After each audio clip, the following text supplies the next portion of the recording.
Hi everyone, this is Natraj. I'm back with another video. Today I'm going to talk about that uploading the object to that Google Cloud Storage using Terraform. In this video, I'm going to provisioning the cloud storage bucket as well as uploading the object to the bucket with the help of the Terraform.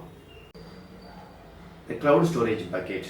The Google Cloud Storage is the object storage systems. The storage can be any types, either large files or small binaries files. Please note that the cloud storage is not a file system. Each storage object it comes with unique addressable URL will be there. You can also assigning that IMA role to your application. Based on that your application needs, you can perform that read-write operation into your bucket itself. While creating the bucket, there are three things we need to consider before. First one is that naming part, next one is that storage class types, third one is that accessing policy. We'll see the one by one detailing. The first with the naming things. The naming is the straightforward for the bucket name.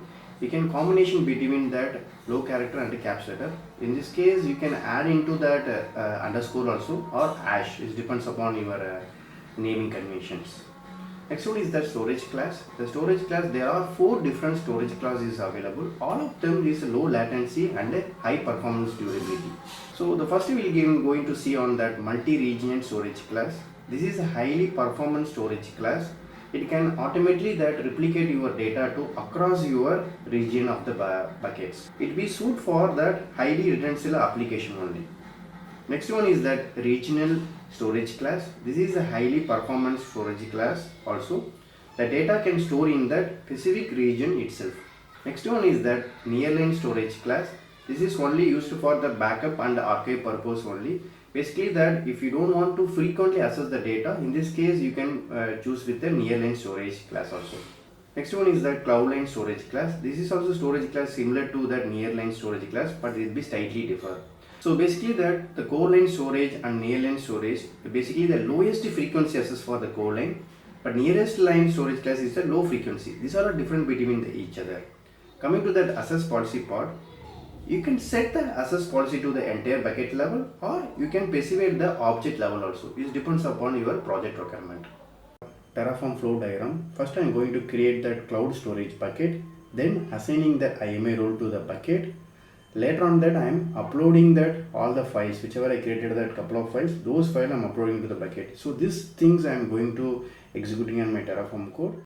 We are at that Visual Studio Code code. The entire code is available in my repo.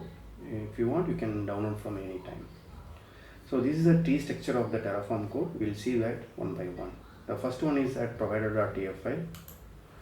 So basically you need to provide your Google provider input. Also you can including that all the resource content are going to using this file.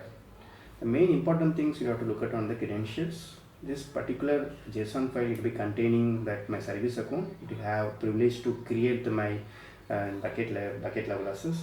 So those things I have included already. If you want to look at that how to create the service account, one of my previous videos uploading this case, you can refer it. Next one is that variable.tf file. Here we are creating that all the variable we are going to use that in a piece of that code itself. You can see that one by one. The variable is the first one is that bucket name and source. Here I am mentioning the bucket name. Next one is that bucket location. By default I am mentioning as the US East region. Next one is that project ID is based on my project where I am Google account is created. That is I mentioned here. Next one is the storage class types. We already seen there is 4 types of storage class available. So here I am one of them I am mentioned here. Next one is that folder underscore path. This is my path where I want to uploading this location. So these are the variable I am defined here. So next we are moving to that terraform.tf.parse. Here we should list that value of the created variables. First one is that my bucket name. By bucket tf.source I define here. This is my name only the bucket will be going to create. The storage class I define as the regional part. Next one is my project ID. This is a unique ID. So whenever you are creating any project, it comes with some unique ID with based on your name. Next one is the folder path. Basically that uploading path only I am going to uploading all the file. You can see here in this uploading folder it be containing the two files. First one is the JPG, another for text. The both file I'm going to upload into my bucket level. So the main.tf file, here I list out the multiple resource. You will see one by one. The first resource will be going to create the storage bucket. The naming and storage class and location, I am getting the value from my variable. Next one is that the force underscore destroy equal to true. Basically that if the empty bucket you cannot able to delete generally. Here if they containing any file also, I am telling to destroy that entire bucket itself. So that was the reason only I make it that force destroy equal to true. Next resource is that Google storage bucket IMA member. Basically that here I am updating the policy to grant the role to that newer member. You can see the thing, the role I am mentioning the storage admin, and the member I am making it for all the users. So basically this bucket I am exposing from the publicly. So and all the people also able to upload the file itself.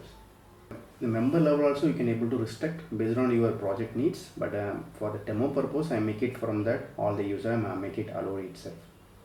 Next one is the depend on. Depend on is once the bucket is created, then only I am telling to the resource going to create. Next one, moving to that null resource sections. Here you can see a thing is that trigger block function. You can see a thing I am using the for condition itself. So basically that here I am checking that checksum value of the each files. When the changes is detected, the local.exe provider will automatically trigger and executing the gs utilities command to copying my old folder to the GCP bucket. We are moving to that our GCP console. Let's see the bucket whether it be existing or not. If the bucket is existing, we can delete it, we can make it the plain. Later on that we can executing that our Terraform code. I am at my GCP console. I am going to my project here. This is my project. I am clicking here. In this particular project, it does not containing any bucket is existing.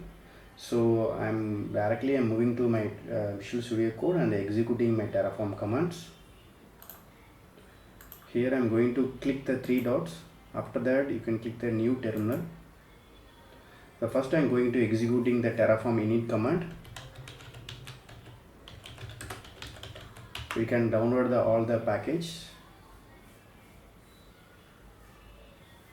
Then I can going to executing the Terraform plan command. It can check the syntax and the variables or all the things. It's look good. Then I am going to executing my Terraform apply command. Yeah, it asking that user input is yes. Also will be going to create a 3 object. There is a no deletion, no changes. So I given that yes is input. Now we're going to create the bucket. Now you can see the thing the IMA member is adding on. Now that list of folder, the listing all the contents, it can uploading that couple of files. Yes, my Terraform code is successfully executed. I am moving back to my GCP console. Just I am refreshing the page. Yes, one of the bucket is listed here. Just you can click it. Yeah, there's 2 files listed. I am moving back to my terminal. So again I am executing the Terraform apply command. Let's see the any changes will be there or not. Okay, you can see my code. I am using the triggering block. Whenever the changes is happen, then only that local provider block is going to execute. Until unless it won't execute at all. So in this case I am going to add another file for demo.txt. Just I put the sample. Now again I am executing a Terraform apply command. It always check the checksums. Yeah, you can see I think the one of the changes will be there. There is new checksum. Just I make it that yes.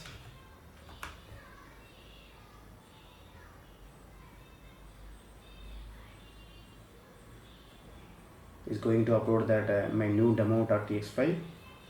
Yes, I'm going back to my terminal. Just I'm refreshing the page. Yeah, you can see there is a 3 files listed here. So this is the beauty of that triggering block. When the changes is detected, then only going to executing that local provider sections. I hope this video will be useful to everyone. Thanks for watching. Bye.